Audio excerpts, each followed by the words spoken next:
Hare Krishna. Can you hear my voice? Am I audible? Okay, let's start.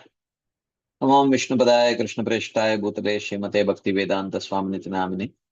Namaste Saraswati Deve Gauravani Pracharine Nirvishesha Shunyavadi Paschatya Deshatarine. Jai Shri Krishna Chaitanya Prabhu Nityananda Shri Advaita Gadadhara Shivasadi Gaura Bhakta Vrinda. Hare Krishna, Krishna Krishna, Hare Hare. Hare Rama, Rama Rama, Hare Hare. Hare Krishna. So thank you all very much for joining today's session. We have been discussing from the 14th chapter of the fifth canto of Srimad Bhagavatam.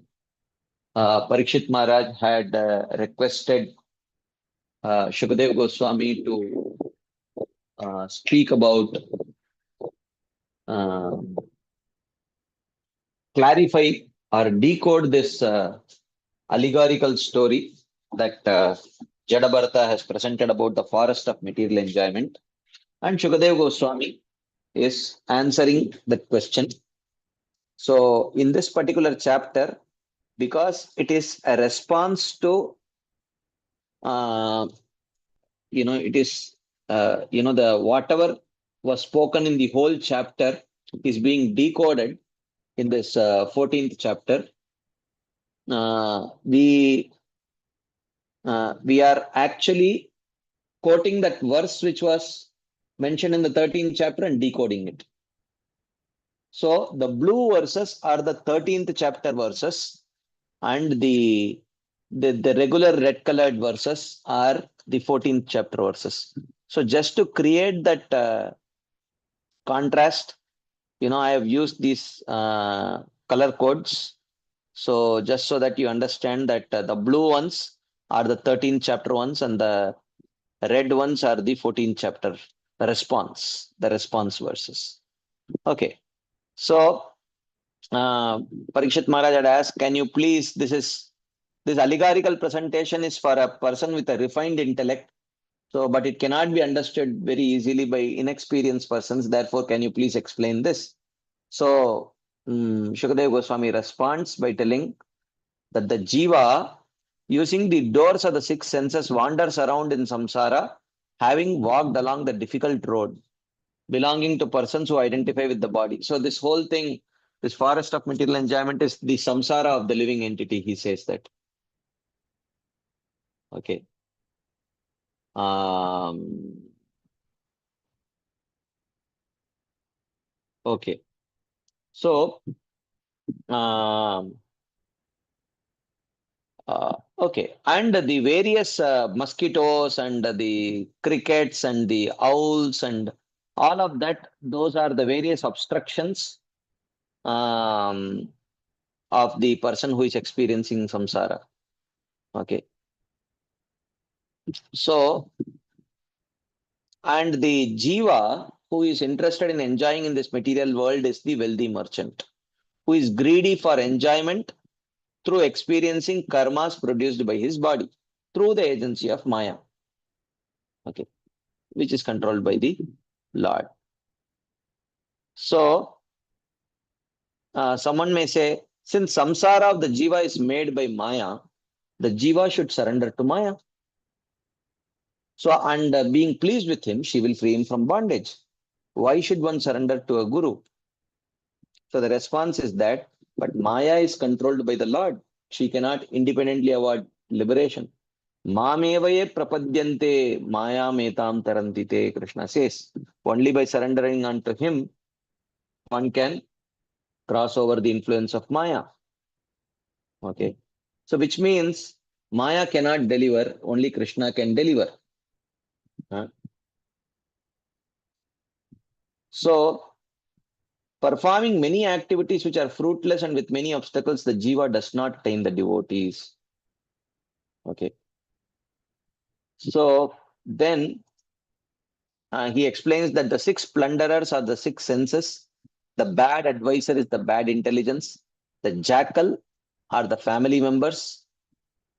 Uh, and the house is, the house, and plundering is they use all his wealth. That is what is mentioned as plundering. Okay. This is, he explains this here. Okay. So in these two verses, he elaborates on this one verse about the six plunderers, the bad advisors, the jackal, and all that. Then in the 13th chapter, it was mentioned in the allegorical story that he was afflicted by mosquitoes with harsh biting in dense bowers of shrubs, grass, and vines. And sometimes he sees a city in the sky, and sometimes he sees ghosts who are moving quickly like in the sky like a meteor. So what is this? He says that just as unburned seeds from weeds, even though plowed under every year, again spring up as a thicket of bushes, grass, and creepers after sowing the seeds. The same way, the household is the field of action in which the actions do not cease, since the household is a storehouse of desires. So, the seed of actions or material actions is actually the seed of material action is actually material desires.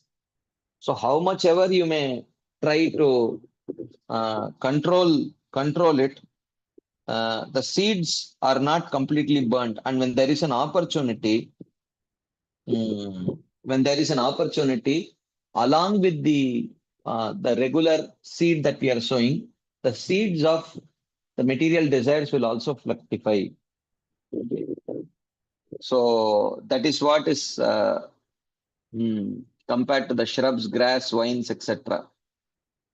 So where the weeds grow, okay, and he says holding on to this wealth like his very life, the jiva is afflicted. So the mosquitoes are the low class men. The mosquitoes are the okay. The mosquitoes are the low class men. Okay, who are like and by who are like biting mosquitoes, and by thieves who are like locusts, vultures, and rats. Sometimes on this path. So then he is talking about while reflecting, he has a false vision of his unattained kingdom, which is like a Gandharva city produced by his mind. So the Gandharva city is his dream. Uh, all his dreams which will never get fructified. Okay, he is dreaming of becoming a rich man, dreaming of getting a big house, and all that. So all of that is compared to the Gandharva city. Okay.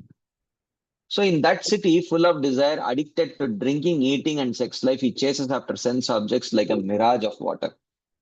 So that mirage of water is where he's chasing after this enjoyment. So water is that enjoyment which he's never going to get. That's why it is compared to a mirage here. That is why it is compared to a mirage. Sometimes when his mind becomes absorbed in gold, so the ghost, so that ghost is the glowing ghost is the gold. Sometimes when his mind becomes absorbed in gold, which is the color of Rajoguna, which is the source of unlimited faults, he desires to possess gold. Just as a person suffering from cold, desiring fire, chases after a glowing ghost, but he will not get, uh, you know, he will not get actually freedom from that cold.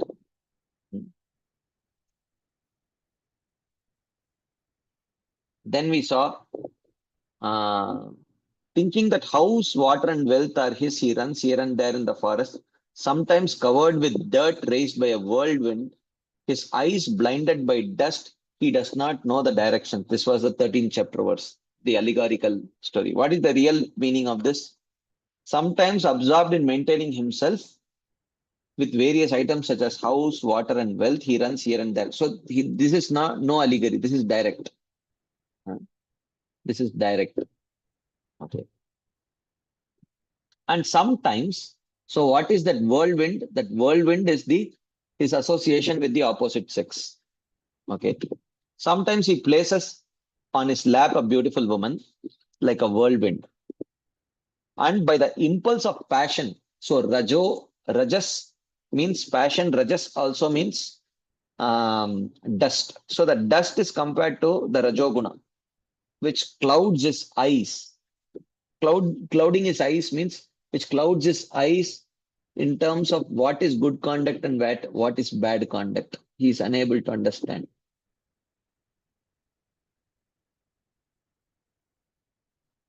So, yeah, just give me 1 second.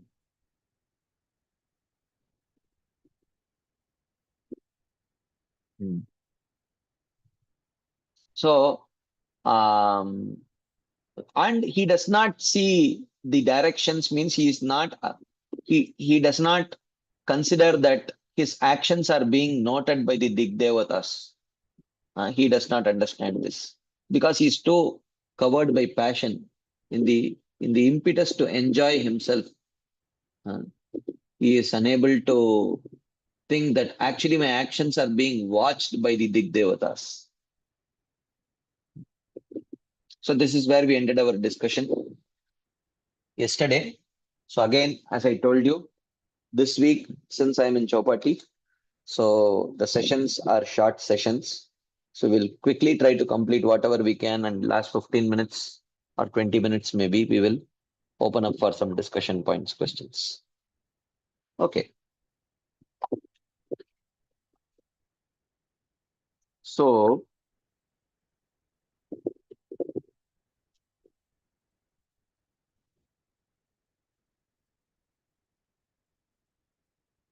so he continues the 13th verse in the allegorical story we saw.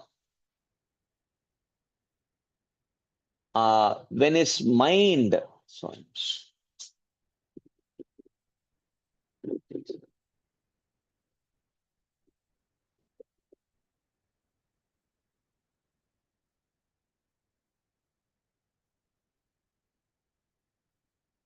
okay, okay. We saw that when his mind is disturbed by the sounds of the owls and the piercing cries of invisible crickets. Afflicted by hunger, he takes shelter of impious trees and sometimes runs after a mirage of water. Okay, now let us see how, uh, let us check how good your memory is. Can you recollect what is actually the sound of the owl? What is the cry of the cricket? And what does it mean to be afflicted by hunger? What does it mean to take shelter of impious trees? And what does it mean to run after a mirage? So these 5 questions I am asking. So let me see how many of you remember. Please go to the chat box and type whatever you can recollect from of these 5. Okay. Who are the owls? What is the owl? Who are the owls? Who are the crickets? What does it mean to be afflicted by hunger? What does it mean to take shelter of impious trees? And what does it mean to run after a mirage? So please tell, what are these 5? Let's see how many recollect. Okay, owls. Yeah, very good. Crickets are the back, those who criticize you behind your back. Owls are the ones, those who criticize you on your face. Okay. Yes, correct.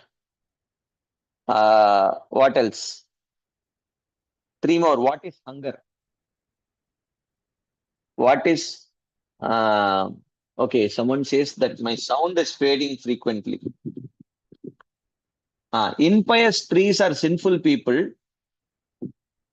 Mirage is material pleasures. Yeah. No, no, mirage is not material pleasures. Running after mirage is running after the happiness of this world. No, no. Hunger. What is hunger? Can someone say what is hunger?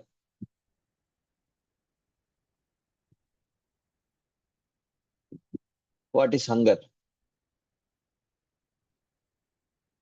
Hunger is desire for material enjoyment. That's all. Yeah, enjoying tendency, desirous of wealth. Okay, and running after the mirage is what? Running after the mirage is what? Running after people who are not charitably disposed. Okay. You see that they have lot of money and you go and approach them. Huh? Uh, okay. Uh, yeah. You approach them seeing that they have lot of money, but they don't have any charitable disposition, so they don't give you any money. So that is running after mirage. And taking shelter of impious trees means taking, getting uh, support from people who have gained wealth through impious means, which means you don't just get the money, but you get a part of their karma. Okay, like that. So now this we have already seen from the words of Srila Prabhupada and Srila Vishwanath Chakravarti Thakur. But Parikshit Maharaj wants to know what it means. Okay, so Shukadev Goswami is going to answer. So he says, Kvachid Sakrad Avagata Vishaya Vaitatyah Swayam Paravidyanena Vibramshita Smritihi Tayaiva Marichitoya Prayam Stan Eva Abhidavati. So he says, though at one time realizing the futility of sense objects, because his memory has been destroyed by absorption in his body, he continually runs after sense objects which are like a mirage of water.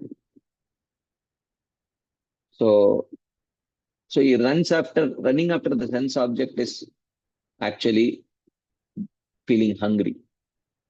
Sometimes it is mentioned the events are described in order and sometimes not in sequence. Sometimes there is a repetition, but one should not ignore the explanation.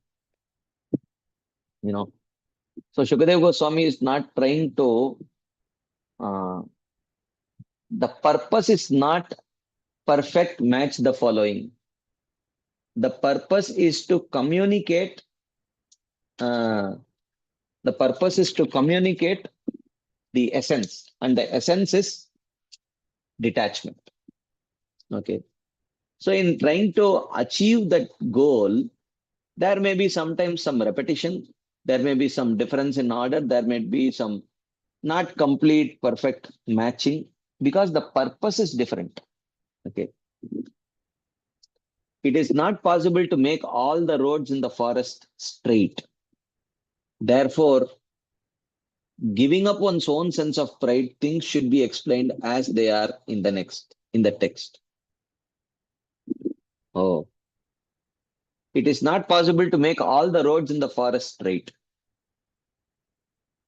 So, which means understand what it is. Understand the purpose. Understand the purpose of this whole description. Don't try to do an exact match the following. Okay. If something is here, there, if something is not in order, it is fine. Because the goal is different. The goal is different. This verse explains the pursuit of a mirage of water. One time, the person realizes the futility of sense enjoyment, but he repeatedly runs after these objects like a mirage of water because his memory is destroyed by absorption in the body. Kvachid uluka jillis swanavad atiparusha rabasatopam pratyaksham paroksham va ripurajakula nirbharsitenati ativyatita karnamoola hridayah. Okay. So he says that sometimes his ears and heart are pained by the scolding of government officials or enemies, Ripurajakula, directly or indirectly. So sometimes they scold him or chastise him directly or indirectly, who use arrogant words arising from their severe enthusiasm. This is like the sound of owls and crickets. So direct scolding is owls. Indirect scolding or backbiting or, that is actually crickets, whom you cannot see. You cannot see, but you can just hear their sound. So that is more like indirect backbiting type criticism. Okay.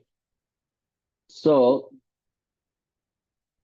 so this verse, he says, this verse, yeah, this verse explains the sound of crickets. He becomes pained by the scolding of the government officials having pride arising from harsh enthusiasm.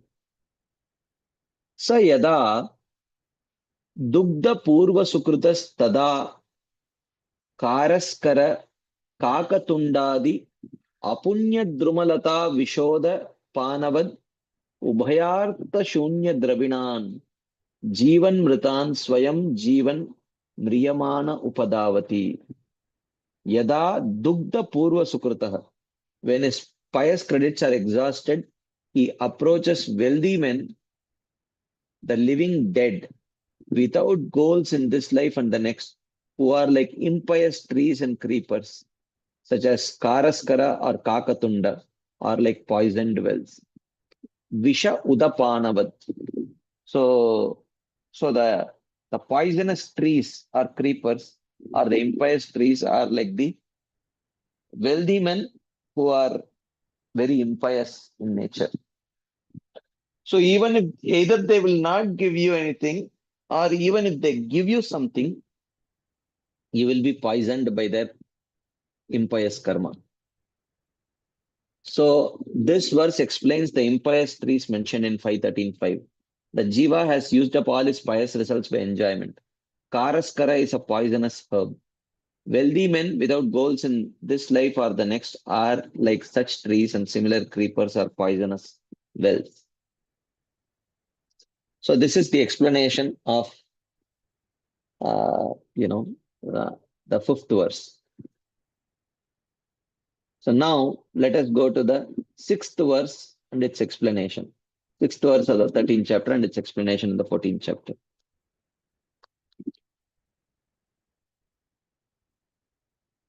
Okay. What what क्वचित् वितोया सरितो बियाति परस्परं चालशते निरन्दः आसाद्य दावं क्वचिदग्नितप्तो निर्विद्यते Kavach यक्षैर्हृतासुः. It is mentioned that sometimes he jumps in waterless rivers. Okay. And sometimes without food, he desires food from relatives. Sometimes encountering a forest fire, he becomes burnt by the fire. And when his wealth is stolen by the yakshas, he falls into despair. Okay, anyone remembers what is jumping in a waterless river? Okay, I think without food, he desires food from relatives. Is I think uh, it refers to desiring wealth. He desires wealth from the relatives. And what is the forest fire in which he becomes burnt? And who are the yakshas who steal his wealth? So these are my questions. So based on what we discussed in the 13th chapter, based on your memory, can you please uh, share your thoughts?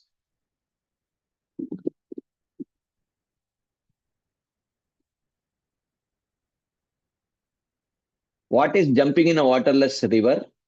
What is the forest fire? And who are the yakshas? Yakshas are government officials. Jainita Prabhu says waterless river is family life. Yeah, I think waterless river is atheist. Yeah, I think maybe that's what my memory also says. I may be wrong. Okay, let us see. Shukadev Goswami says, एकदा असत्प्रसंगान् निकृतमतिः व्युदकस्रोतः स्खलनवद् उभयतोपि दुःखदं पाखण्डम् अभियाति. Yeah, Govindari Prabhu is right. Ekada, once, after his intelligence has been cheated by materialists, he approaches imposters who give only suffering this life and the next, like jumping into a dry riverbed and breaking one's head. So it happens like that. So approaching these false spiritualists, hmm, approaching this false spiritualists. and who say that, okay, I have solution for all your problems, and then take away all your money and don't give any solutions. And by the time you realize that the solution was wrong, the that imposter is long gone, uh, cheating other people. So this is compared to jumping into riverless beds. So this is material world. Everyone will say that we have a solution for your problem. Just transfer some money to my account. Okay, we will give solution to all your problems. But they don't give any problems. So this is jumping into a waterless riverbed.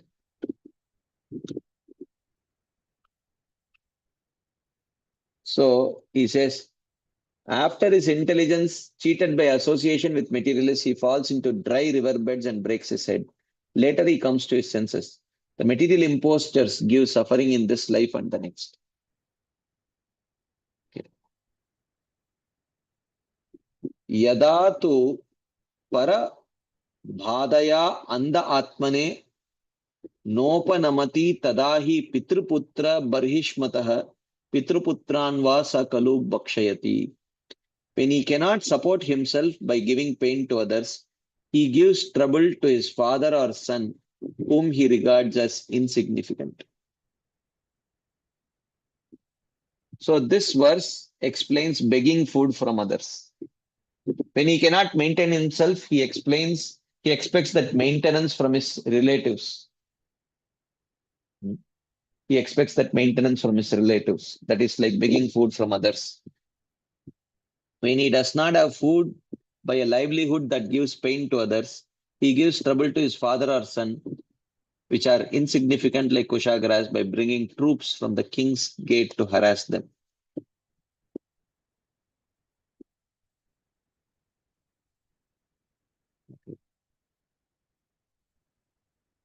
Okay. Kvachid asadya griham davavat priyartha viduram asukodarkam shokagnina dahyamano brisham nirvedam upagachati. Sometimes he enters the house, which is like a forest fire. So the forest fire is the house. Okay. Devoid of pleasing objects and ending in suffering. And burned by that fire of lamentation, he becomes greatly depressed. So, so getting caught up in the forest fire and getting burnt by the forest fire is actually coming home thinking that I will get some relief, but again getting disturbed by all the problems and complaints and everything. That is compared to the forest fire and getting burnt by the forest fire. Kvachit kala vishamita rajakula rakshasa apahrita priyatama dhana asuhu pramritaka iva vigata jiva lakshana aste.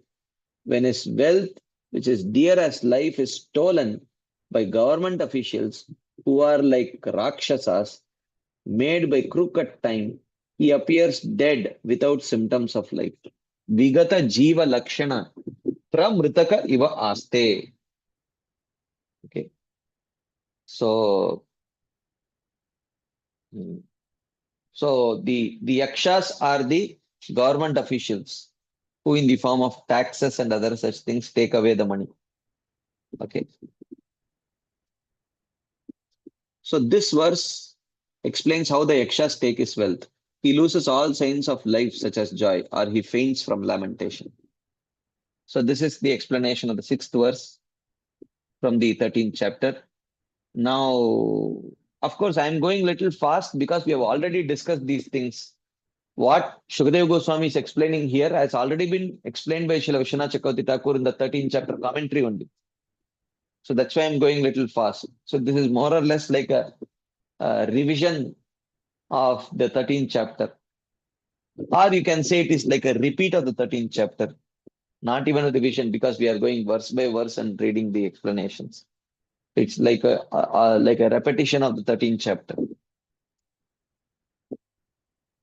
So in the 13th chapter, further in the 7th verse, it was mentioned, with his possessions stolen by enemies, Sometimes with a depressed heart and lamentation, in great bewilderment, he faints. Sometimes, entering an imaginary city, he enjoys for a moment as if fully satisfied. Okay. So here Srila Vishwanath Jagadaku writes, having his desires fulfilled in terms of, okay, son's wife, wealth, and power is like entering an imaginary city. So this was in the commentary of the 13th chapter only, 13th chapter verse 7.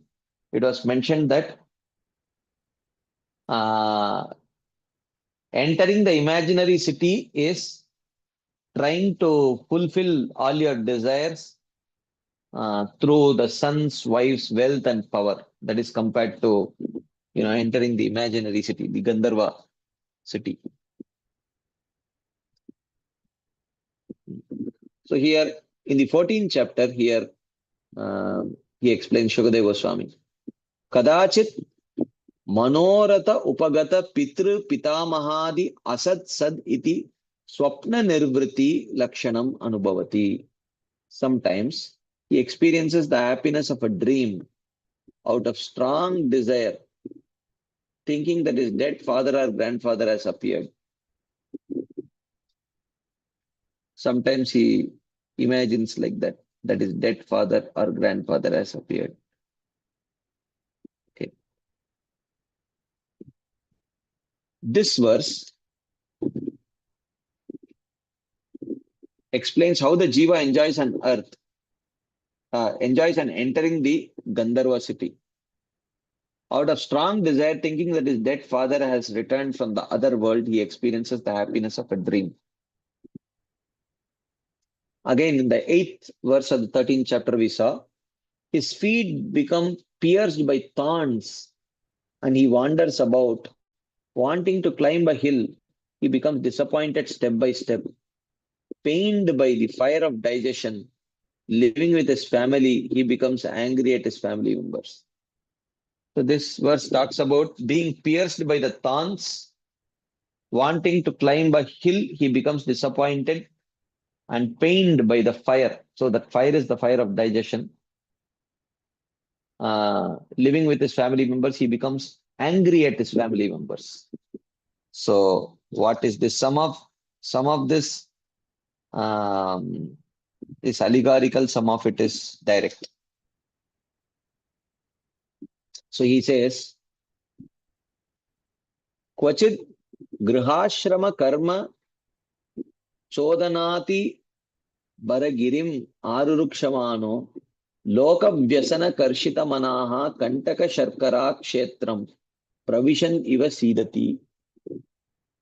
He says, desiring to take the responsibility for performing elaborate household sacrifices, like desiring to climb a mountain. So, what is climbing that mountain? Climbing that mountain means lot of karma kandiya sacrifices you want to do for the welfare of the family. For the welfare of the family, someone wants to do a lot of material sacrifices.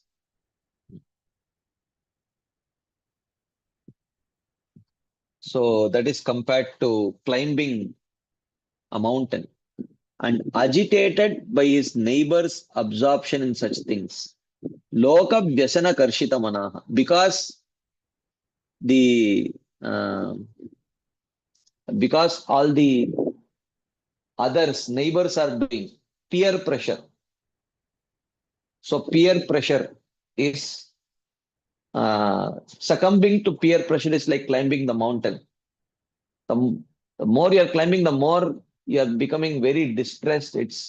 You're not able to carry yourself up. It's an uphill task, like we say. But still, um, he is agitated by the neighbor's absorption in such things. That is why Sangha can be a very good thing or can be a very bad thing. Okay. Because Sangha actually validates. The power of Sangha is validation. Yeah. When many people do one thing, people start thinking it must be a very valid thing to do. It must be a very valid thing to do.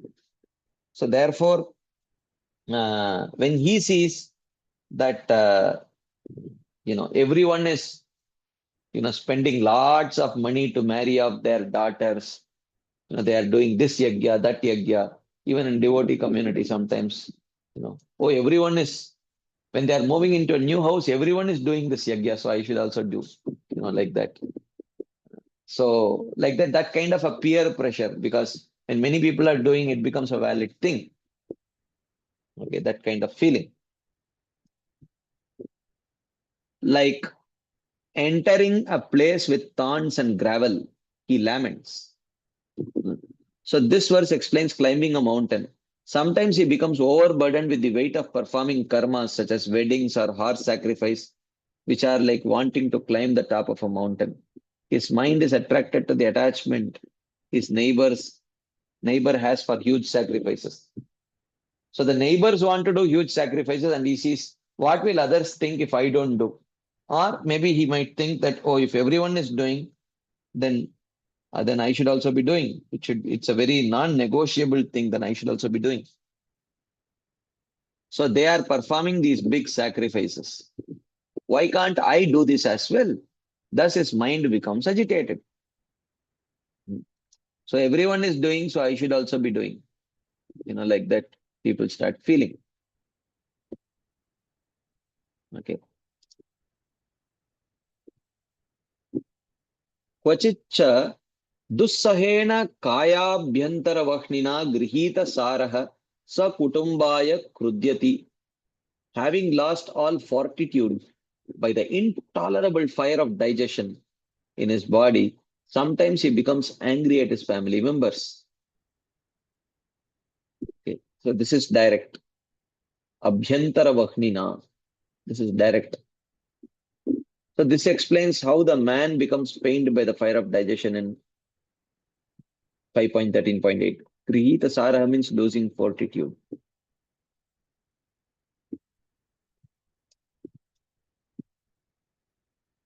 Okay.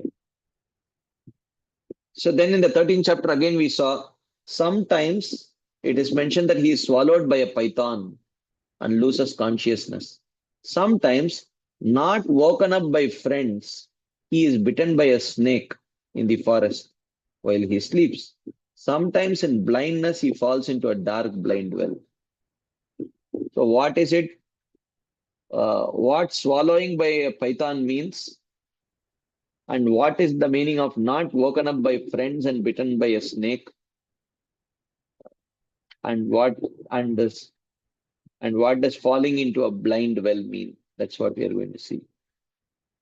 Okay. So he says,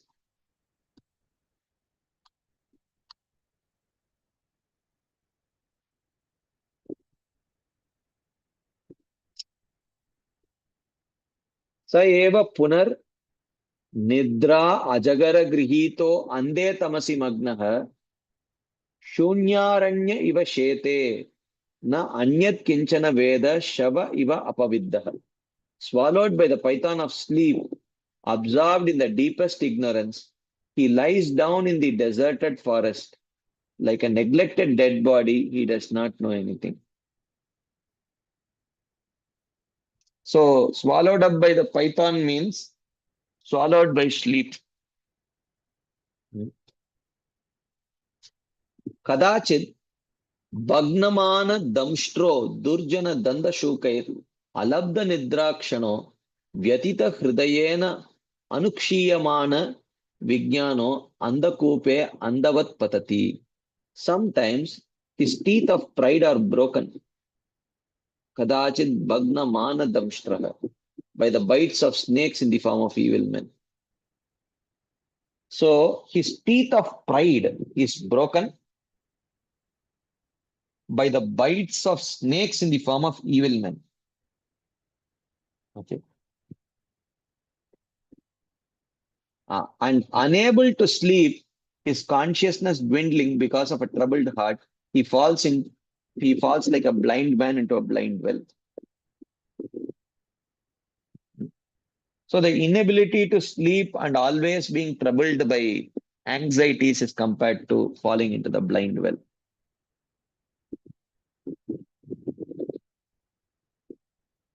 Okay.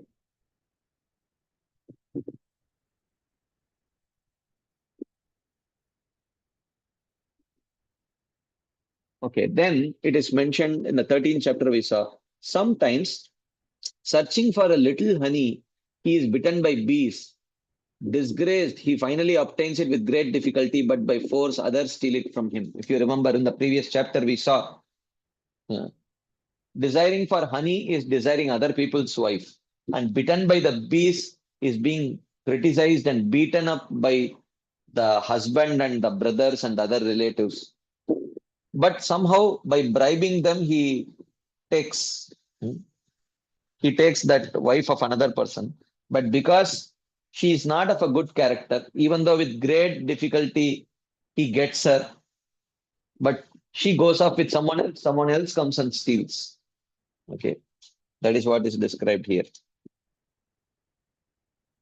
So here explaining this, here Srila Shukadeva Goswami explaining the same thing here to Parikshit Maharaj. He says, Karhismachat kama madulavan vichinman yada paradara paradravyani avarundano ragnya swamibirva nihataha patati apare niraye.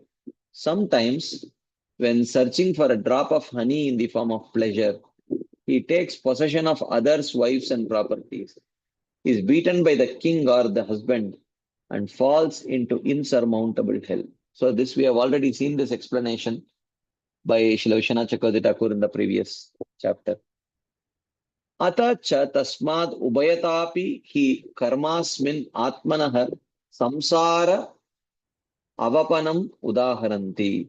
Therefore, the wise describe the cultivation of samsara for the living being in this world as karma of two types, pious and sinful. So here Srila Vishwanath Chakravarti Thakur says, because of what has been said, they describe the world as karma of sinful and pious types in this world. Muktas tato yadi bandhat devadatta upachinnati tasmadapi Vishnu Mitra iti anavastitihi. So he says that if he escapes from the punishment allotted by the husband, okay, so if he escapes from that punishment allotted by the husband of that wife, then Devadatta then enjoys, and then Vishnu Mitra. Thus, the situation is unstable, which means that you steal someone else's wife and someone else steals her from you. Sometimes it's Devadatta, sometimes it is Vishnu Mitra. So this is like Tom, Dick, and Harry, we say in English. So Devadatta, Vishnu Mitra is like Tom, Dick, and Harry. Okay. Sometimes Devadatta comes, sometimes Vishnu Mitra, like that. Okay. So this verse explains having one's enjoyment stolen by another person. If he escapes the beating by the husband and at the expense of brides, he will enjoy the woman. Then another person called Devadatta appears and enjoys. Then another person appears and enjoys. No one gets to enjoy to his satisfaction. Okay. Any quick discussion points, comments, questions, anything anyone would like to share, ask, add, we can take it right now. So I think there was something in the chat box. Let's see.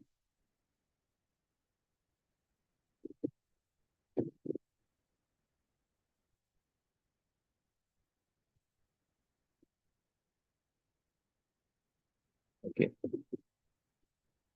Okay. Is it true for asking donations? So when we ask for donations, if impious people give us donations, do we get by accepting that donation as devotees, do we get their karma?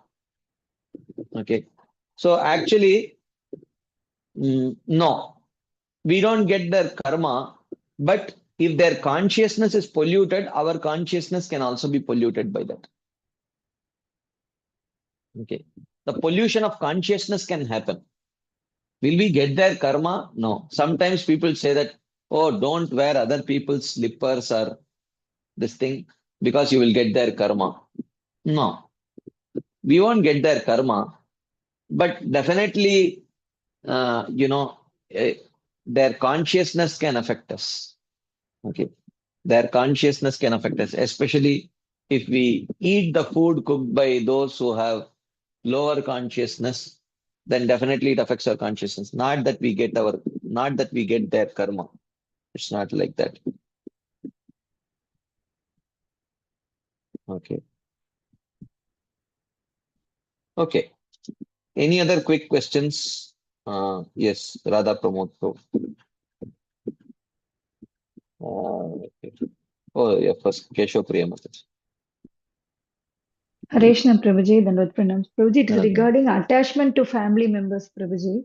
Yeah, Prabhuji, like in this material world, a jiva is out of ignorance and Prabhupada writes in a purport, Prabhuji, a jiva can live without any attachment, Prabhuji. Either he has to be attached to family members, I mean, to material things, or he should have some spiritual attachment like that he yeah, writes, na, Prabhuji. So yeah. here, out of ignorance, we are getting attached to material things, Prabhuji. Mm, So, this spiritual attachment, I just want to hear from you more about these attachments only, Prabhuji, because yesterday one devotee asked me. Even we see that the Lord is attached to his devotees, like that we are saying. No, so what yeah. attachment actually means? Material, spiritual, and Lord's attachment, Prabhuji.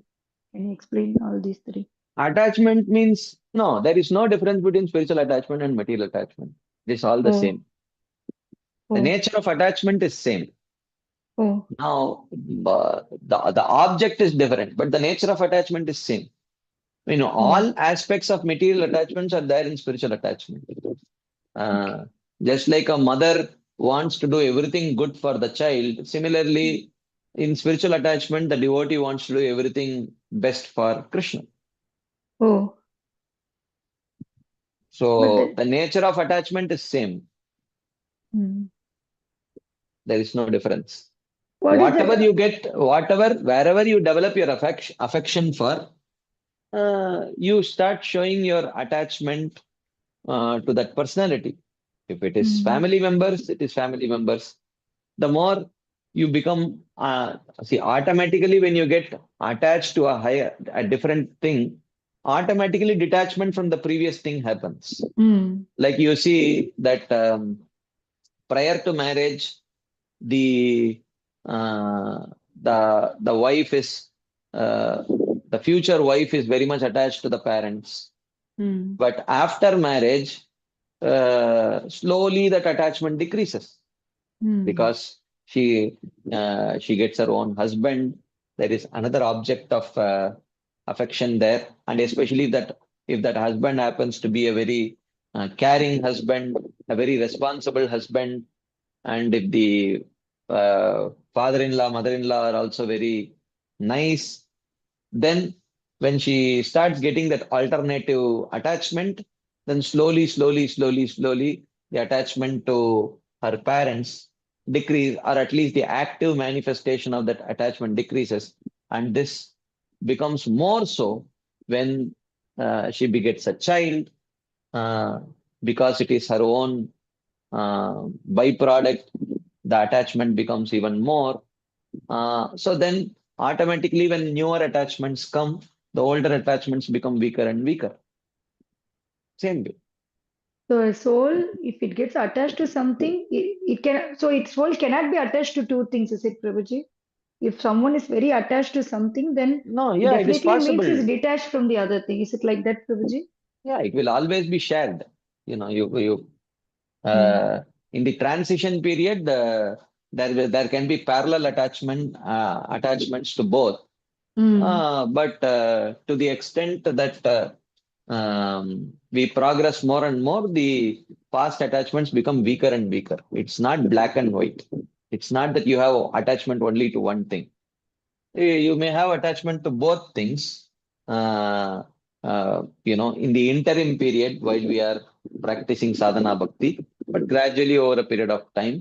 Um, the lower attachments become weaker and weaker, and the higher attachment becomes stronger. So, Prabhuji, devotees getting attached to other devotees, all those things are all because of their attachment to they see the lordship in them. Is it like that, Prabhuji? Not that I, as a person. ideally, it should be like that.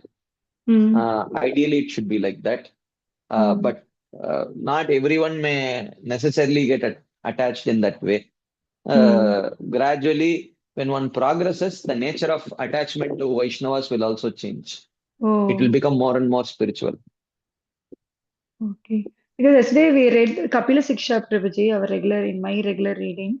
There, Kapila says this only, Prabhuji, like someone due to Bhakti Yoga, the devotee will be able to see the Supreme Lord in everyone and he will get attached to that. Like that we saw yesterday, Prabhuji, Yeah, 29th that's a chapter. gradual process. Yeah. So, but in this beginning level, we don't know. I mean, our attachment to devotees is what, Prabhuji, in It this may be beginning. mixed. It may be mixed. We'll not be able to distinguish it. Yeah, you think it is spiritual, but there may be many material elements to it also. Hmm. And what about Lord's attachment to Jivas, Prabhuji, by devotees? Is it Same. attachment or? Yeah, it is attachment only to devotees. Oh, Large attachment to the devotees is like regular attachment only. He oh. feels completely dependent on them out of Then love, out of affection. Hmm. Then one devotee asked this question to Prabhuji, like Bhagavan of all things, sixth one is renunciation, Prabhuji. Mm, mm. So they asked me this question. They say it is he's renounced completely, but here you say that he's attached to devotees. How to understand this, Mataji? Like that, they asked me, Prabhuji, what to think Yeah. of. So, uh, to such a person, you don't have to talk about Krishna's attachment to devotees Oh, because first let him understand the uh, supremacy of Krishna. hmm, Uh, so that is why when the Supreme Lord talks to um, Durvasa Muni, he says, Aswatantra iva dvija, he says. Uh, he says that I am almost like completely dependent, hmm, he hmm, says. He uses the word iva. Iva means hmm, in relationship with Vaishnavas or hmm, devotees, I act as if I have no independence. hmm, Okay. hmm, So, and Srila Vishwanath Chakravarti explains what is the meaning of the word iva. hmm. Constitutionally, the Supreme Lord is always independent, but Hmm. out of his own love, he agrees to become completely dependent on the devotees. Oh, That is the understanding. So it's just like the grandfather is, or the father is always the more powerful, but out of love for his child, he does whatever the child says. The child says, okay, become my hmm, horse. hmm, He becomes hmm, like a horse. And hmm, like Prabhupada gives this example like hmm, that. hmm, hmm. So this completely renounced thing, is it for the in material world is the lordship is completely renounced now, Prabhuji? Is it like that also? Huh? Material world? Mater the lordship is completely renounced here now, Prabhuji. He never gets attached to anything material now, Prabhuji. Yeah. So is it Bhagavan terms that renunciation is material attachment renunciation or Yeah. Renunciation means what? Renouncing from that which does not, renouncing from anything that is not your Swarupa. oh And oh the bhakti is a part of Krishna's Swarupa only. oh So, so very his nice, being attached to Prabhuji. it is not this Hmm. thing. Oh, so for him, there is no nothing called renunciation at all. Everything is his, it's a part of his Swarupa. Yeah. Yeah. Okay, very nice, Prabhuji. Prabhuji, and sometime in fifth chapter, this Lordship is speaking about that equanimous, seeing everything equally, and about detachment. When it comes about detachment, they say about seeing everything equally, Prabhuji. The Vidya Vinay Sambhane, Brahmini Kaviyasini, like that and all, Prabhuji. So when seeing everything equally means there is no attachment at all. Is it like that, Prabhuji? Is it for those who are attached to Brahma Jyoti, Brahman, for merging into Brahman? Is it like that for them? They should not be Yeah, they attached have to no material anything. attachments. Yeah, yeah. Neither spiritual attachment also, na Prabhuji. They have neither That this they nor have that. not developed. Yeah, So it is for them only such shlokas are there, Prabhuji. For devotees, there should be some attachment to the Lordship for sure. yeah, yeah, yeah. Thank you, Prabhuji. Hare Krishna. Yes, Radha Pramod Prabhu. Hare Krishna. Bro, I want to congratulate. Uh, Congratulations. Yesterday, everyone has been congratulating me. I yeah, don't know yeah, yeah. why. Yeah, But I want to actually tell that devotees they work very hard for the website. So I want to congratulate them also yeah, actually, because of I think okay, I will tell because you have brought up this point. I wish to speak about this little bit. There is a background to it, which I did not know at all. See, honestly speaking, I did not know about this award or anything. I did not know that any such thing even existed. Suddenly, out of nowhere, day before yesterday morning, I get a message that you have been selected for this award for preaching and spiritual global excellence award for preaching and spiritual counseling like that. I thought someone was honestly playing a prank on me because I neither preach nor do I do any spiritual counseling. So I was wondering, they must definitely be joking, or maybe by mistake they sent it to me. So I wrote to that devotee, Prabhuji, probably by mistake you sent it to me. It must be someone else. You must have written it to someone else. So he replied back telling, no, no, it is for you only. And you know. Tarini Radha Mataji and Sumitra Krishna Prabhu have nominated your name. I was wondering, okay. So if the award is given and that too by GBC, then someone must nominate, someone must write the letter of recommendation. There must be some proof of work because if you are going to give a award to someone, they must have done some work and they must present the proof of that work. So about preaching and spiritual counseling and all that. So I am not even an official counselor, even in my own parent temple. So I don't know on what basis they gave. So, anyways, so they as proof of work, letter of recommendation, they requested His Holiness Bhanuswami Maharaj, and he wrote letter of recommendation. Uh, and the proof of work that they gave is actually the website. There is nothing there is no other proof of work, only the website. And the website, out and out, is work of many devotees here. So ideally, actually, this award should go to Vallabh Chaitanya Prabhu and so many other devotees who are involved in assisting in the website work. So it actually goes to them. So the proof of work was nothing, only on the bhaktigrantha.seva.com. So the committee, they saw just the website and they were so impressed, and and then they gave. So I don't know. I mean, it was completely shocking for me also because uh, I did not even know that my name was nominated even. So, and that too in this kind of a category. There must have been many, many other devotees whose worthy devotees whose names would have been nominated from so many different, you know, sections of the world. I don't know, whatever. Maybe some golmaal happened. I don't know. Or maybe they did not do proper due diligence. So, anyways,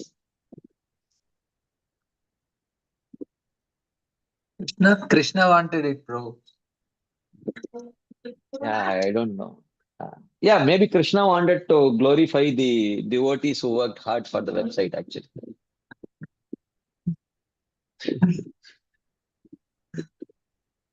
Thank you, bro. Thank you.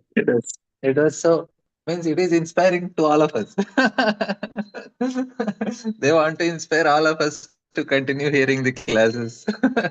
Maybe Maybe see, Krishna's actually, honestly, plan is I like that. felt, in the last couple of months, 2, 3 months, I got busy with so many other things that somehow my uh, I started spending less time in website related work, because now I felt like, anyways, no one is going to, the regular people are only going to see. I felt like that. But of course, this one, maybe through this, he is, Krishna is indicating that no, don't neglect the website, put some effort. So maybe I should start spending little more time on the website related services.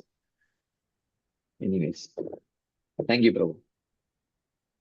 Thank you. Right. Somebody else also can share, bro. Yes, Radhika Rati Mataji. Hare Krishna, Prabhuji. Dandavat Pranam. Dandatam. Prabhuji, regarding the attachments, like you gave an example of an woman when she was at home with the parents, she is attached to her parents, but when after marriage, like she can get her affections be transferred to the husband if he's caring and responsible that. Mhm. And also to the in-laws if they are Yeah, giving love and affection. So yeah. is this attachment more of towards herself than to the parents or to the husband? It's like the attachment is bringing more about if I'm receiving an affection, then I'm attached to them. Is it like more of Yeah, it's about always like oneself? that. I mean, material platform, it's always like that. So, like when a person, a sadhaka devotee, caring for the children or caring for their old parents, like if when they are doing their sadhana, like in when coming to the sadhana, we have so many aspects, and one of the aspect is like if we may have to travel to take association of senior devotees. So in that aspect, if one is thinking like, oh, I cannot leave my children because they need me, or I cannot leave my parents because like even though there is someone to take care of them, if we think that, oh, we have to stay with them because I might be able to help them, or like if I leave them something might happen.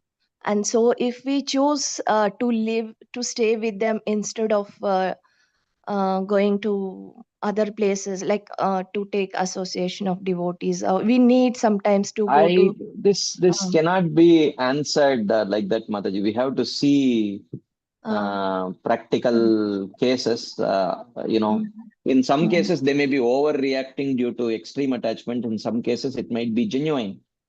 mm, So, mm, so it is all case to case basis. Someone who is mm, spiritually well situated, a mature devotee who knows you mm, personally and is mm, observing what you're going through, the situation at home and everything, only mm, that such a person can answer this question.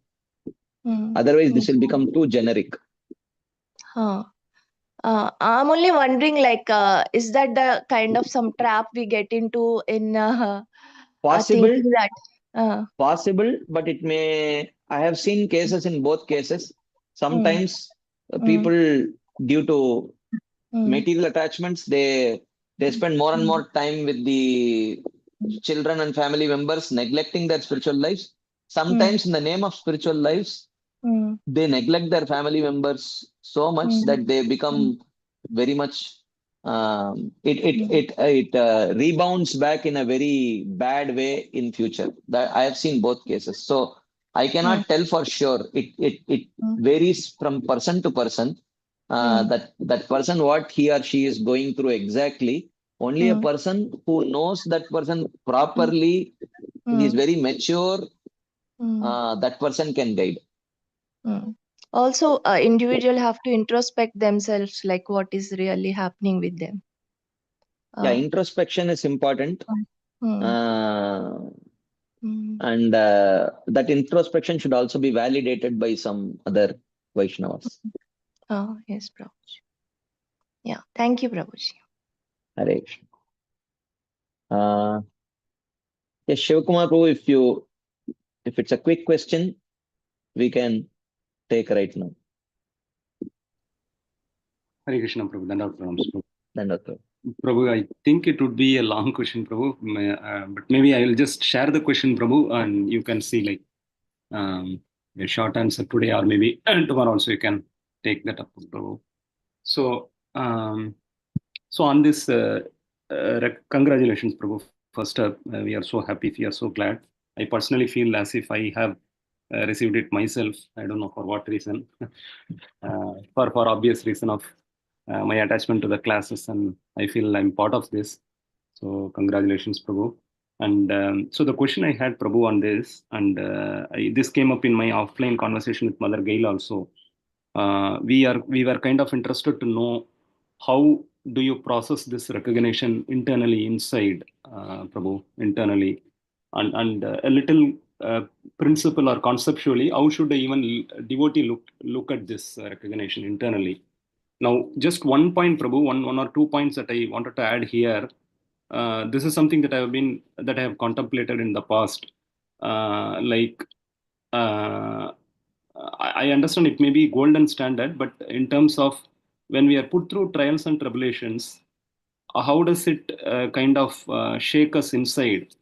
And I see that this recognition of this magnitude, and when the wishes and the like you mentioned yesterday also, when the love is outpouring, it's very difficult to kind of receive it and process it in a pure state. Maybe of course it depends on the advancement of the devotee. So I am just curious to know how do we kind of process these apparent challenges that we face with the external world, and recognition and successes that we evidence in the external world, Prabhu, internally as a devotee, is something that I wanted to hear from you. Well, one thing is, you know how much of that actually you deserve and how much actually belongs to someone else. Mm, So if we are little bit honest uh, in thinking, mm, uh, it is possible you understand, mm, mm, that lot of it does not belong to you actually. mm, Uh, for example, in this forum, mm, honestly speaking, I know for what I am doing what I am doing. mm. So I am doing because I need engagement. And this Mm. is a kind of engagement Okay. that gives me pleasure. So I won't say uh, it's, to call it an act of compassion or something like that, or doing for others. Mm, Uh, I know for sure that others may see it like that, but that is not reality. mm, mm, So I am doing it purely for myself, not mm. for anyone else. Okay. So, uh, so that one should be very clear Mm, in, and also, how much of what you are glorified for is contribution of some others. mm, That also we have to very clearly see. mm, mm, Um, for example, these sessions. mm, I have oftentimes told that these sessions are mainly going on because of sincere devotees who are interested in hearing, because to hear is much more difficult than to speak. mm, mm, Hearing, because at least in speaking, there is some spotlight. You mm, are contributing something. In hearing, that sense of contribution is not there. So mm, people. Uh, so honestly, I have many times seen that if these devotees are not there, then whom I will be speaking to? Will I have the enthusiasm to speak?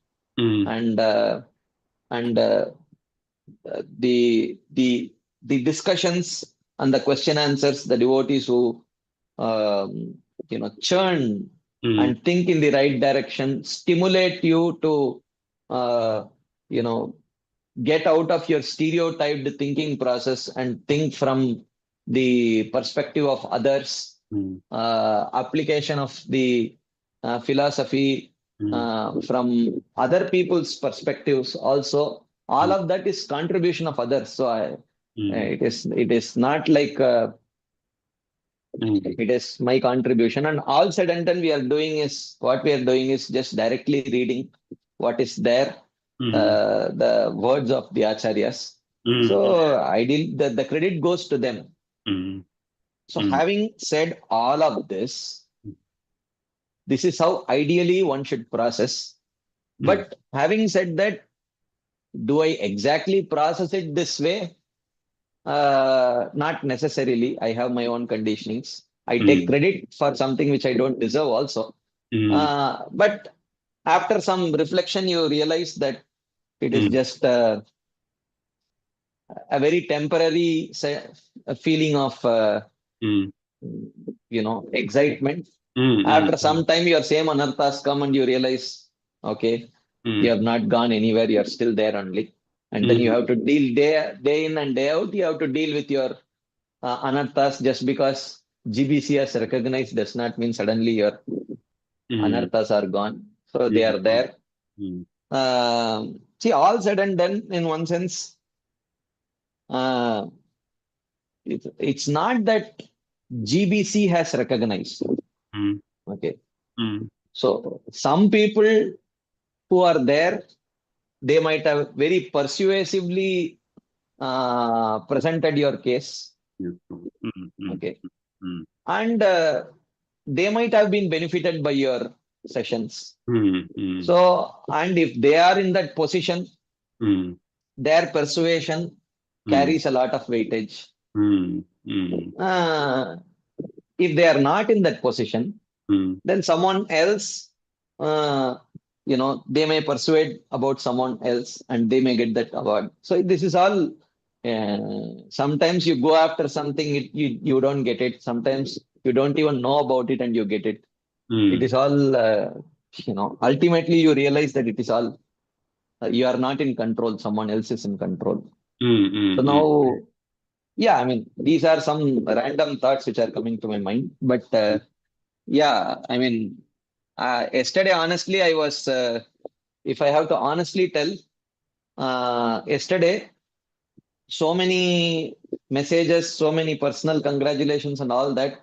Amidst all of this, I was thinking, oh my God, I have not prepared for my Chaupati Bhagavatam class. I am not getting time. Everyone is taking away the time. So, after some time, the whole congratulation process became like, I was feeling nervous because I'm not getting time to prepare. Yesterday, I said that I have an important meeting, so I canceled the Chaitanya Charitamrita class. The reality was that, I was not getting time to prepare for my Bhagavatam class because of all this congratulations. So I had to cancel my class.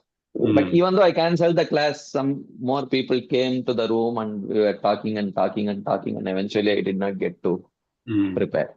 So all said and done, this whole thing, I felt that at some point I started feeling it should not have happened because I'm not getting to prepare for my class also. So yeah, yehi samsparshaja bhoga dukkha yone evate. There's always a grain of sand in the sweet rice, like that. Anyways, I think we are late. We will have to end here. We will continue the discussion tomorrow. Srila Prabhupada ki jai, Srila Vishwanath Chakravarti Thakur Pad ki jai, Srimad Bhagavatam ki jai. Hare Krishna. Thank you very much.